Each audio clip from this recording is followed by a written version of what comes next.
Here it is for you guys. Enjoy. Welcome to We.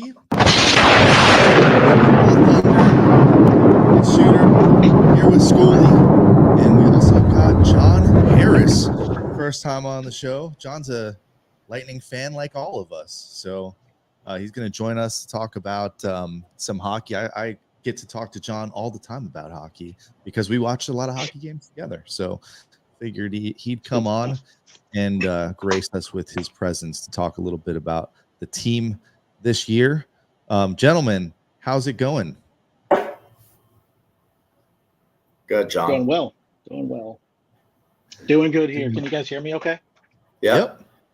We got you. Yeah, everything was good here. Loving the hockey season. We're off to a quick start. Yeah, I think, when I was looking at the post yesterday from back when it was announced that Vasi was out and just some of the comments that were made. And now after last night's game, just the amount of people that are saying, I want to get a Johansson jersey. I think is a nice turnaround from a couple weeks ago. Yeah, I looked at some numbers. Needed that game.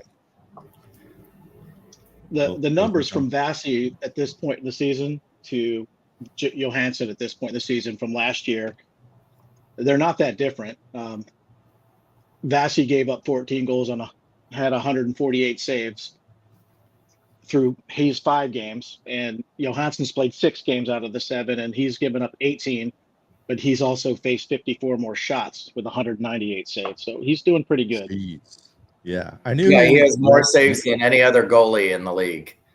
Yeah, he's faced more shots than anybody. They're giving up a lot more shots. And to your point, John, he's putting up the same, if not better, stats as Vasi so far. Now, did have the shutout last night, which helps quite a bit. But he's so far getting the job done. Last week, we were a little bit worried because the team was kind of on a 3-game losing streak, or as Eric Erlinson corrected us, a 3-game, how did he phrase it? They still got a point, right? So right, got a point in 2 of those. When they got a point, they had point one. This week they did a little bit better. Thomas and I watched them beat the Vancouver Canucks.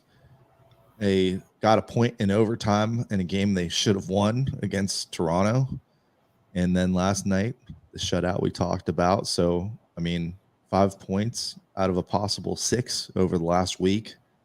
Take that any day of the week.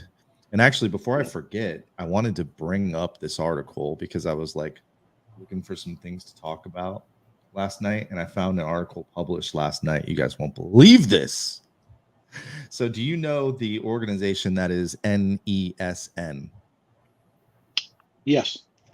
Boston. That's Boston's Sun Sports, basically, or whatever, Valley Sports. I'm still calling it Sun Sports. I'm still calling it the Ice Palace. I'm bringing it back. So let me share this article just so you can see it to believe it. And I'll put the link in the post in case you guys want to make some comments on it or share it to just see how ridiculous this is. So the article is titled "Window Closed on Once Proud Tampa Bay Lightning Dynasty." That is literally this is a smear article written by a Boston writer. And this is like I said, this is this is where they play their games. But this article is just about how the Lightning they're done. They're done for. And it goes into, the trades that have happened, the Atlantic Division getting better, which I totally agree with that. But, are all these teams caught up with the Lightning? Not worth investing. This part made no sense at all. And then here's the last paragraph, or the last sentence of this. Enjoy the back-to-back Stanley Cups, Tampa. It's going to be another 20 years before you're relevant again. I could not believe I found this article on a legitimate website. From Boston, you couldn't believe that? From a team that named Marchand their next captain. you can't believe that that's what they have. When the 2 games that Boston has played against Chicago, all you see is Marchand holding back Bedard so that he can't get free and be able to score on them. Yeah. Well, he's just a nasty player. I mean, I can't. It's just a weird article for them Which to is just write just this crazy hate article, especially when the team. They're not doing that bad. I mean, they've lost a couple games, but they also don't have their starting goalie, who happens to be the best goalie in the world.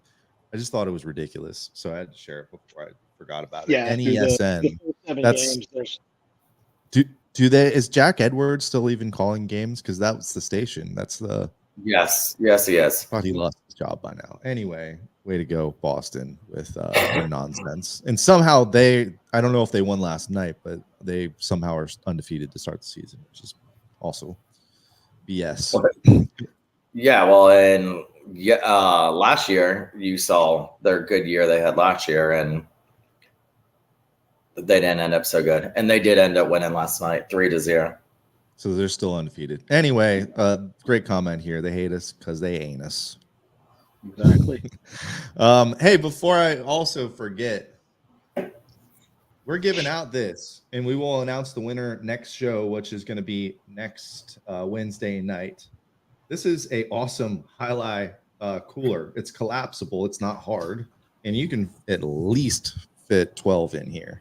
But not only is it this cool cooler, by the way, if you didn't catch this by now, Highlight is the official craft brew of the Tampa Bay Lightning. But there's like some good stuff in here too. Like this is one of those koozies, but it's a cooler, but like a nice one. That's a nice Cigar City Highlight one. There's also some blue and white ice or like face paint. If you want to go to the game and paint your face. Thomas Cooley, have you ever painted your face for a game? I actually think I have once, but I'm not sure. I think it was many, many moons ago. I know I've went as Santa before, so I can't remember. Listen, no tailgate with highlights is complete without your hand sanitizer. And there's a full size. I'm not going to take it out because I'll never get it back in. But there's a full size highlight flag in here too. There's your face paint. There's some good stuff in here. Some stickers, all kinds of stuff. A puck. I'm not even taking out everything, but you get the idea. The way that you get this, and I'll put it in the chat, is we have a new Facebook page. We still broadcast on Shooter in the Stash, but we decided to make the podcast its own page on Facebook. So if you go follow that, you'll be eligible to win. If you already have followed it, because I think we're over 100. You're in already. So go again, follow us. I'll put the link in the chat for our Facebook page, and we will announce a winner next week. So thank you to Highlight for hooking us up with those giveaways. And give us a like while you're out there and a share so we can get some more Bolts fans in here. All right, where do you guys want to start talking about the Bolts this week? You want to break down the games? I know, John, you've been doing some research on some things. Let's talk about home sweet home, how we have not lost in regulation at home, starting with opening night and then these 3 games here. It's different than last year. Last year, we were more of a road team than we were a home team, especially in the playoffs. So it's nice to see them getting that home. Still a little iffy with the crowd. We saw it when we went to the Vancouver game. Last night, there was quite a few empty seats there. I don't know if it's the 7 o'clock times now instead of 7:30s, that they went back to the 7 o'clock games, or if it was because it was a Tuesday, or because it was against Carolina. And Carolina, as much as they thought they were going to be a lot better this year, they're not. Well, they're off to an okay start, but so I didn't even get to watch any of last night's game. I missed the whole dang Frozen Frenzy too, which I want to ask John about in a second. But I want to know, like, obviously I saw the highlights. You've got the goals from Point, ABB scoring again, which was nice to see him finally scoring. But again, like Yep. you put anyone on that first line with Cooch and Point, they better be scoring. So he is coming Those through passes, both goals that ABB has scored, those passes that were sent to him were Perfect. great on the point passes and right in the net. And yesterday in last night's game, he kind of gave up a shot to pass it over just to get it passed back to him in the back door. And that reminded me a lot of what Boston used to do to us with Marchand sitting at that back door and then passing it over to him and him getting us where Vasi was clearly on the other side. I think the Lightning took a page out of their little playbook yesterday, and ABB was just sitting there at the back door and got it right in. And then the dagger Yeah, was Nick ABB's Paul. hustling too. Yeah, and Nick Paul continues to be a guy out there who's contributing a lot. So I also liked how they scored 1 goal a period. Yeah, consistency there last night. But you know, would you say that overall, like they outplayed Carolina the whole game? I think they did. Yeah, I think for the most part, yeah, it was a good 58-minute game. You know, they had a couple minutes where they were getting some pressure on them, but for the most part, they cleared the puck when they needed to and controlled it. The last two people you want to see at Emily Arena, if you're a longtime Lightning fan, is Natchez and Foss. Them two always light it up against Tampa. Always, always, always. Yesterday during warm-ups, I was like, man, I hate those two. Those are the two. You can put Stahl out there even with it looking like he's 11 feet out on that ice. But them two against us always light it up against us. And to see that Johansson was able to contain that. And they changed some of the defensive around there. They've been working on different things all these last couple of days. So it was nice to see that the shots that Johansson really did face were not in close. He had some good looks, and there wasn't really any screens. They pretty much cleared the front of the net for him. So that was nice. And he rewarded them with a shutout. So I guess that was his second career shutout. Yeah. I thought it was going to be his first. I think John's having some technical difficulties, so he's going to pop out and pop back in again. But yeah, I mean, I thought that was going to be a tough game for the Bolts. Obviously, I thought the Toronto game was going to be tough as well, but it was good to see the Bolts win that game last night 3-0 the way they did. Going back to the Toronto game, that is not the way you want to see them lose a game. No, because they had the lead most of that game, and you know, all of a sudden Toronto comes roaring back and wins the game. And the Tavares goal in overtime, and the Bolts didn't even touch the puck in overtime. And still, this is, you know, if you have that long memory from this offseason going to the playoffs last season, and I guess even going back to the playoffs the year before, all of a sudden we suck at overtime. Yeah. Are you guys worried about that? No. They got guys that need to gel and get familiar with the system. We have the first 7 games, there are 10 different guys that did not start the season with the Lightning last year. I'm not worried about it at all. No, I think you still have a small sample size for that. But I know I was listening to don't know if it was Chief or if it was Phil Espo that said, once the overtime Kings, have they been dethroned? So they were asking the same question. And I just don't think it's a big enough sample, and that we'll see. And I'm not sure Coop is yet decided who his 3 players really are going to be in those overtimes. I think he's still trying to mess with that. So it's going to be interesting to see as we go into the season, see what happens there. Well, historically, it's been Stamkos, I believe, is the all-time franchise leader in overtime winning goals, and then Points not far behind him. So I'm always looking for those guys in overtime, but they've just been quiet for the last. Stammer getting a point, and then you got Sergey, and it was Killer.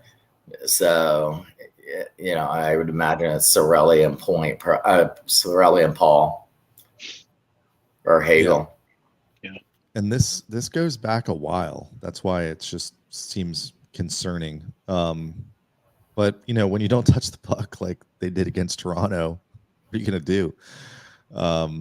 It's tough because Toronto did a really good job of just kind of keeping possession, and obviously they had all the momentum in that game towards the end of it.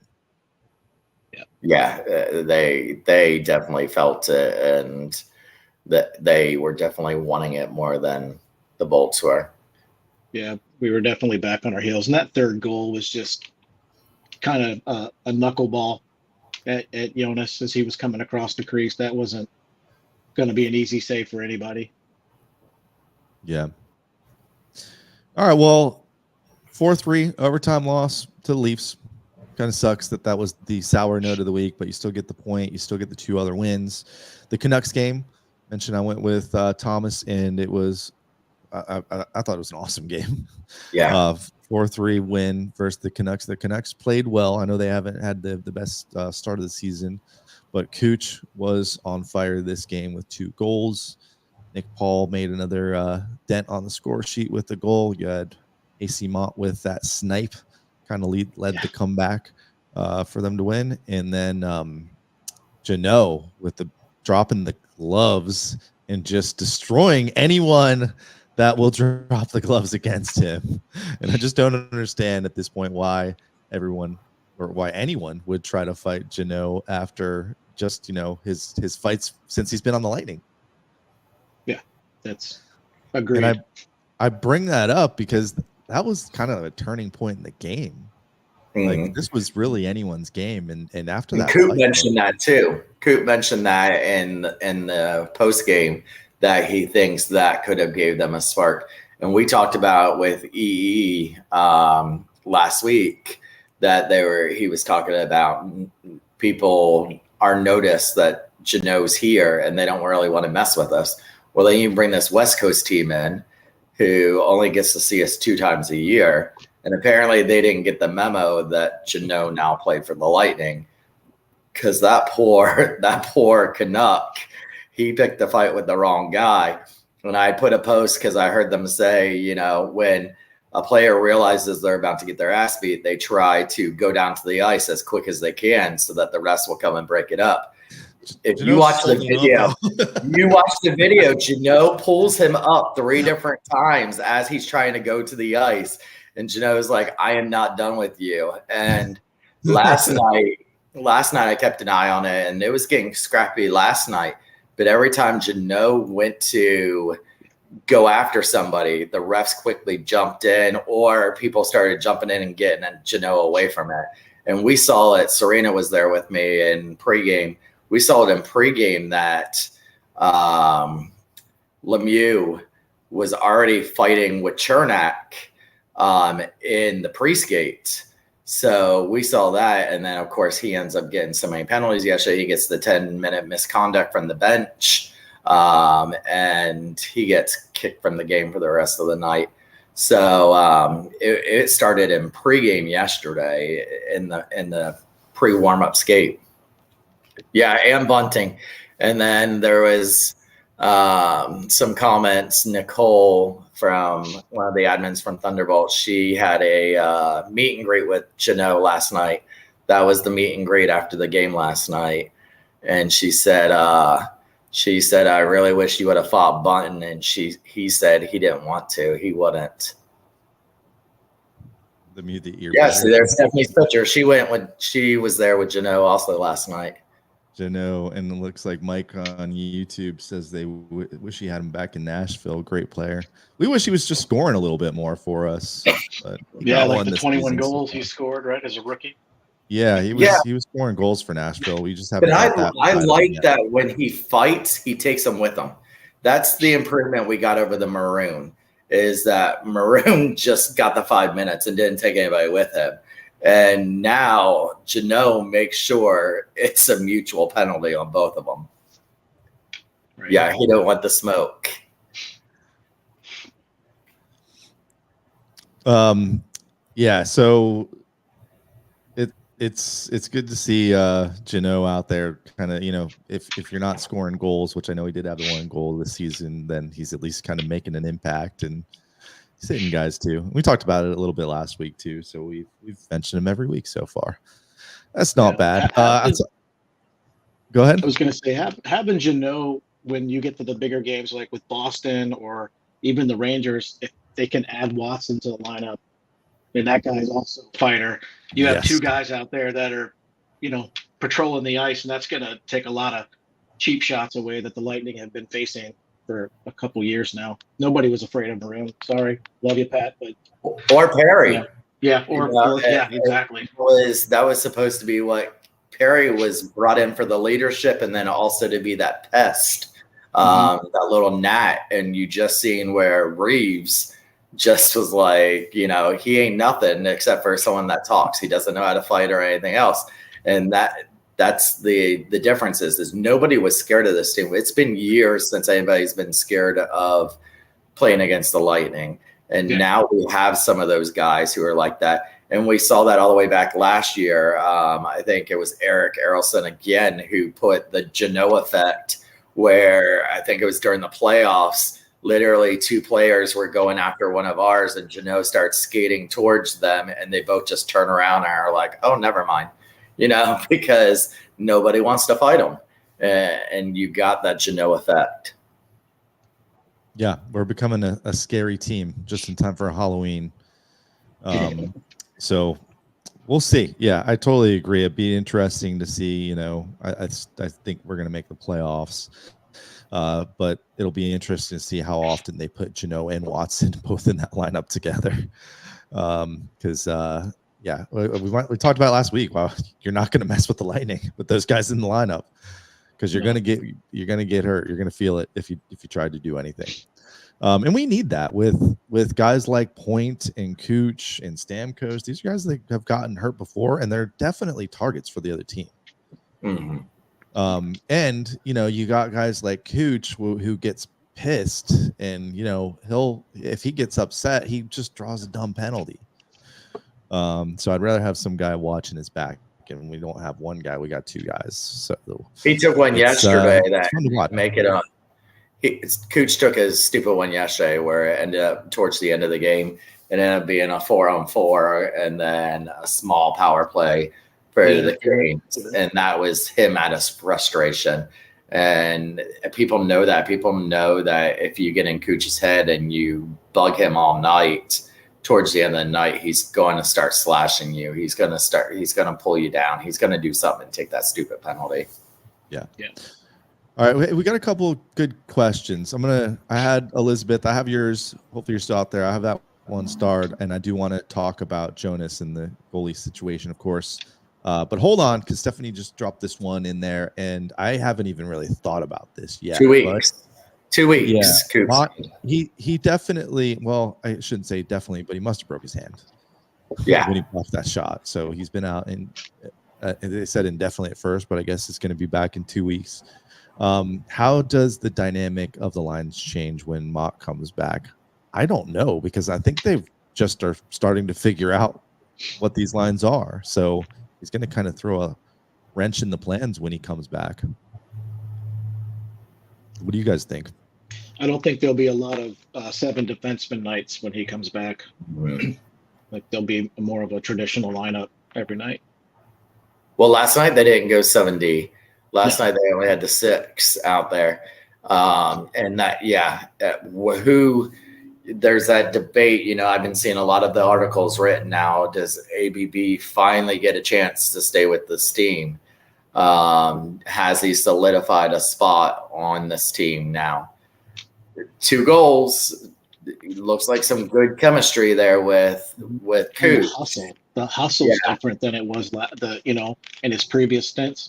Yeah, he actually is moving his feet on a consistent basis. It's been really nice to watch, because he's on his I think he's on his last chance. But then you got Marilla, and Marilla's doing great too. Mm-hmm. He hasn't found the net yet, but he is definitely playing very well. So do you sit him for Mott?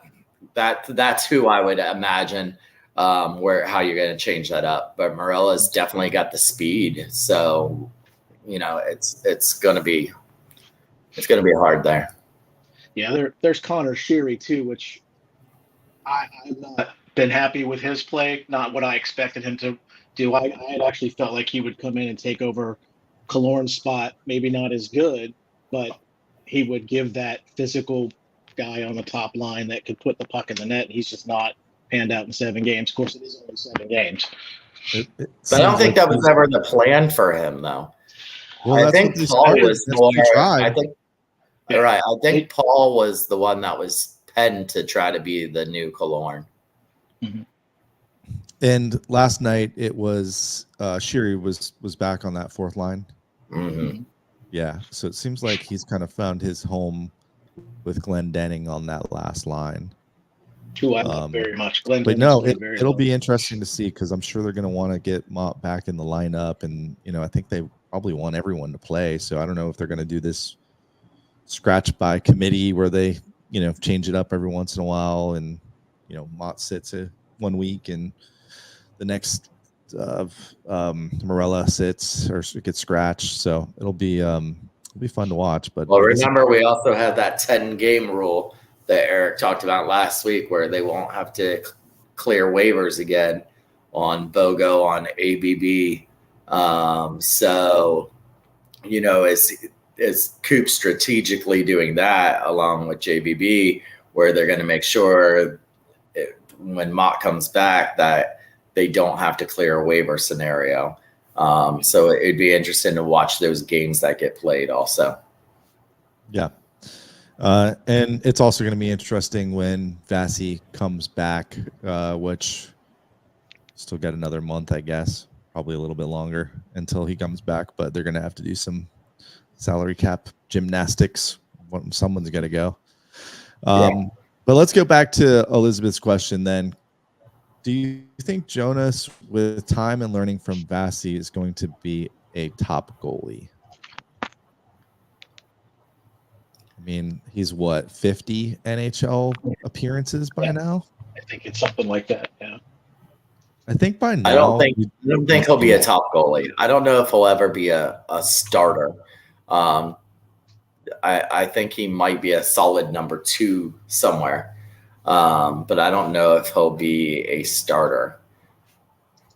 Yeah, I think he can be a solid backup and fill in, or even like a split guy, a 1A, 1B. Start a season next year, maybe on a team. Well, I mean, he could be the backup for us, so I shouldn't say on a different team. But maybe he gets a chance where it's an open competition, and maybe he wins that job. But he's not exactly super young for a goalie. But goalies are kind of weird, right? Remember 2011 when our goalie was 40 years old, and we made it to the Eastern Conference Finals or that year, Game 7, and with Rolson. So it was a funny position like that, but it does seem like, I mean, Thomas, you said they were targeting him they have been targeting to get him on the roster for a long time, right? JBB talked about that on the block party when they did the block party, that he has been someone that has been on their radar for a couple seasons now.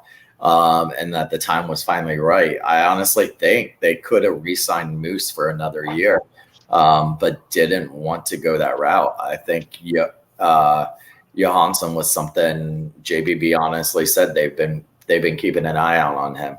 So, there's not a lot of videotape on Johansson either. So, we saw that kind of in the Nedeljkovic thing. I mean, look how many teams he's been with now ever since he was the phenom in Carolina.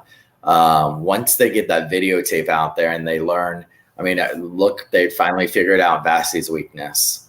But then also you got a great goalie coach here in Franz who just coached his 1,000th game. He's also great with goalies. We've had some goalies. They've always tend to find these goalies that can pick up wins for the Lightning when they need wins. Look at Bishop. Bishop wasn't really the star that he was when he came to Tampa. Vassy, they pulled him up at the right time. You got so many that have came through this system that you would have never thought would have been a starting goalie. And then here's Johansson. Louis Domingue, the year he put together when he was with us. Yeah. Well, we'll see what happens. Maybe he does continue to get better. I think a lot of it's going to be how the team plays defense in front of them, though. And they've been playing defense better with the exception of moments in that Toronto game.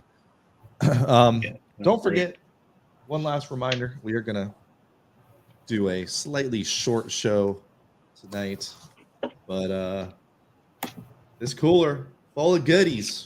We'll announce the winner we'll announce the winner last week. We'll announce the winner next week. Can you tell Shooter just got home and and is holding his eyelids open?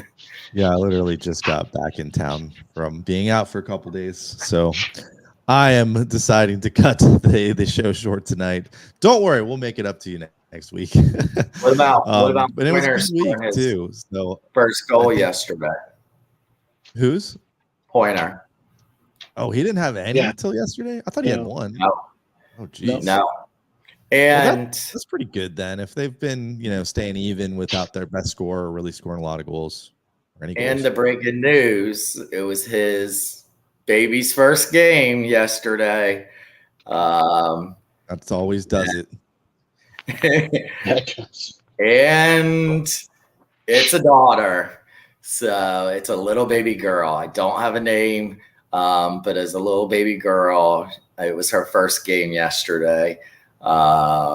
She looked adorable from what I did see of her. But it was great that he scored and got an assist yesterday.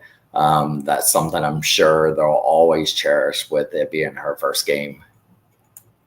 Yeah, that's pretty cool. And it was nice. His wife was sitting next to Sandra Stamkos on one side. On the other side, Paul's wife, and then Janot's kid, and then Janot's wife. And then on the other side of Sandra Stamkos was Daddy Stamkos and Mama Stamkos. So great company to be sitting there with your little baby girl on her first game. So I'm sure there's going to be plenty of little pictures and memories of that. It's crazy how the teams changed compared to the 2015, 2016 Bolts that were pretty notorious for going out in South Tampa, and it's like a family now, literally in that locker room. So it's kind of interesting how the teams evolved like that. Yeah, it's great seeing how even we saw it last season when I went to the Callahan Foundation, the different wives hanging out. And, you had Hetty Stammer's wife, Paul's girlfriend there, because their fiance, they weren't married at the time. So it was great seeing them hanging out at that event. And then also with Mrs. Callahan. So it's a nice little community. I'm sure, it's weird for them to knowing that, their husbands are loved by every 16-year-old in the Tampa Bay area and change their Twitter name to act like they're married to the player. So don't you hurt those Puck Bunnies' feelings, okay? They still have a chance. Hey, you know what I totally missed? I mentioned earlier that I was pissed about, and I know Thomas, you probably didn't see because you were at the game. John, you might have, but there was a frozen frenzy last night. I missed the whole thing. I saw the last game, but it was the only game left when Vegas and Philly, I think, were playing pretty late. Did you catch the coverage of that on ESPN, John? Was it good? What'd they do? It's basically hockey, NHL's version of NFL Red Zone. Oh, say that again. You were breaking up on me. I said it's supposed to be the NHL's version of NFL Red Zone. Yeah. Where, highlights of each game. I did not get to catch it. We were out I'm still celebrating my birthday, which was Monday. So we Happy we were belated birthday. kind of hopping. You know, Happy belated birthday. If you'd Yeah, like a thank you. highlight cooler, just go sign up yeah, there go, and like our page. Yeah, but it's pretty interesting. I can't wait to actually catch a full set. Yeah, it seems like they're probably going to do this again. I mean, I think it's a good idea if they make it like a Tuesday night thing when a lot of teams are playing, and even if it's just whipping around to show the highlights of all the games, just more exposure to all the different games. I know, and I'm not guilty of this because I watch a lot of I think it should be more rivals, though. You know, you have college who does that rivalry weekend or on Saturdays, and that's usually when it's like Georgia and Florida State and Miami, I think, and then just that rival weekend. I think, you know, having Tampa play Carolina, it should have been like a Boston or even Boston versus Rangers, or, you know, this top six, the original six teams playing each other, and then, you know, Tampa playing the Panthers or something like that. I think that would have been more, got more viewers had they really thought it through and been able to do like those cross-state rivals or the big rivals. Yeah, that's a good call. Just kind of make it a little bit more enticing. Yeah, I look at it different. I look at it more like it's just get more people to watch hockey games. I know, because there's a lot of Lightning fans that just watch the Lightning, right? I think it sometimes helps to just watch a different game, you know. But how much do you get new people to want to invest in a Carolina Tampa matchup? I mean, especially when it was boring. I mean, you know, that wasn't one of the highlighted games, though. That wasn't the main game. Yeah. No, but if you do Tampa versus Florida, you have so much rivalry there. You have so much backstory. You have so much playoff history. Even Toronto and Tampa. You know, we could have moved that game and switched Carolina and played Toronto and been like, you know, here's this history. Don't tell Toronto that they're our rival. I don't know if you saw the video where they asked Toronto players who the rival was, and I think only one said Tampa. Tampa, yep. But, you know, just because they have more of a natural rivalry with Boston and with Montreal, because that's been a rivalry for, you know. Have you seen the mic'd up from Hagel and Paul from the Toronto game? No. Oh, it's good. Hagel was giving it to them good. Telling them that they didn't want to go. They were scared. They were old. Paul was like, let's go at it. And it's a good little chirp. I found it on TikTok. No, I missed that. I mean, you can talk that talk when you got Geno in the lineup, right? Yeah. But Hagel, you don't have Hagel or Paul. Neither one of them are scared to fight either. You know, I saw yesterday, I even saw ABB going after someone, but then he kind of backed up a little bit. But then here comes Geno over, and here came, I think it was Paul or something. And you can see him step back up to it like, oh, my buddies are here.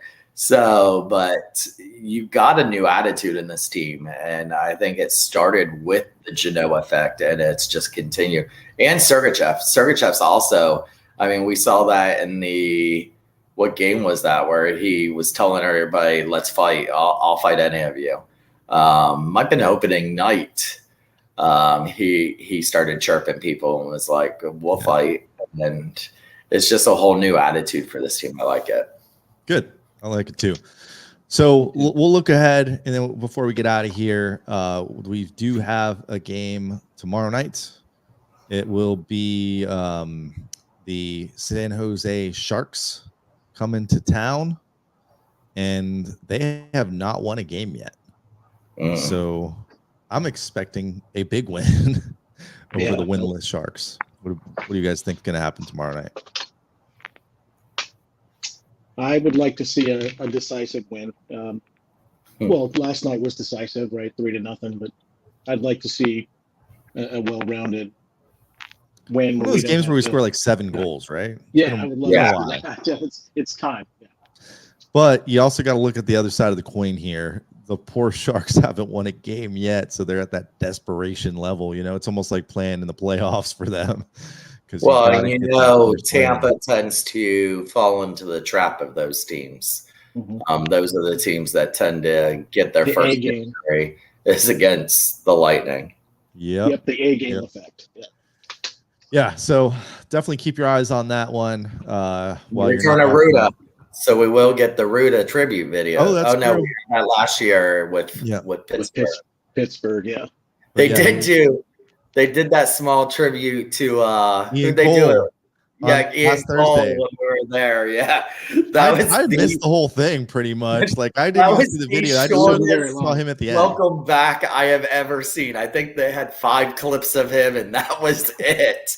That might have been his highlight package. Yes, it was so bad. Like I literally thought it was like an in-game promotion something, and then all of a sudden they're like, "Thanks, Ian Cole," and then show him on. And I was like, "Oh yeah."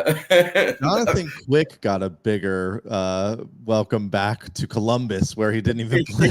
He just got traded through Columbus. He got a bigger video than Ian Cole did. But I mean, how many highlights of him committing horrible penalties can we possibly see? And then we got one more game before our next show. We only got 2 games over the next week, which is kind of a bummer. There's no games Friday, Saturday, or Sunday, but they do have a game on Monday against Seattle, the Kraken, who are also struggling to start the season, but we know from last season they're a pretty solid team, or they can be. So the Kraken are coming. Yeah, they're both home games. So that's the Halloween game. The 30th is the Halloween game. Oh yeah, if you've never been to the Halloween game, it's awesome because everything's Halloween themed, from the scoreboard to Thunderbug to Greg Wolf will probably have some sort of costume on. So that's just a fun game to go to. And it's a Monday night game this year. So if you can get out there Monday night. Oh, and by the way, if you haven't heard, we have a SeatGeek promo code, WTT Pod. So if you go on SeatGeek and get your tickets for the Lightning or anything else, you can use that and you will get $20 off your first purchase. So I know a lot of you guys have used it so far. So go use it again. And go see the Bolts play the Sharks or the Kraken. All you Yanni fans, this is your chance to see your boy again while he's in town. They're only going to be in town once this season. So if you want to see Yanni, go see him. He's not going to get another ovation or tribute video. So don't look forward to that. He picked a fight with us last time we played him. Yeah. Well, that's happened a couple times now. You saw Matty Joe getting into it a little bit with the boys. That's been kind of funny to see, and I that's another reason, like if you're not watching other NHL games, there's so many Bolts or former Bolts just spread across all of these teams now that you almost can pick one off of every team. Whether it's, they seem to be broadcasting a lot of Avalanche games, or I keep finding myself watching them. So you got Ross Colton there, and then Druin's back on, or not back on, but he's on Colorado, but that puts him back with McKinnon, and Druin really became Druin because him and McKinnon were lighting things up when they were playing together in juniors. So they've been kind of a fun team to watch. But yeah, you can catch your favorite former Bolt, or maybe your least favorite former Bolt, almost any other NHL game. This seems like these days, even your Conn Smythe winner last year was a former Bolt. So as sad as sometimes it is, I think it's fun to see what those guys still playing. And Stephanie's right. We're undefeated against the Kraken. I believe we are the only team that is undefeated against the Kraken. Well, there you go. Make it one more. All right. You guys got anything else? Rick Bowness, hopefully well wishes to him and his wife. I don't know if you guys have heard, but his wife has, Thomas, you probably know the whole story, but he's taken a leave of absence from the team. She had a seizure, so he's taken a leave of absence.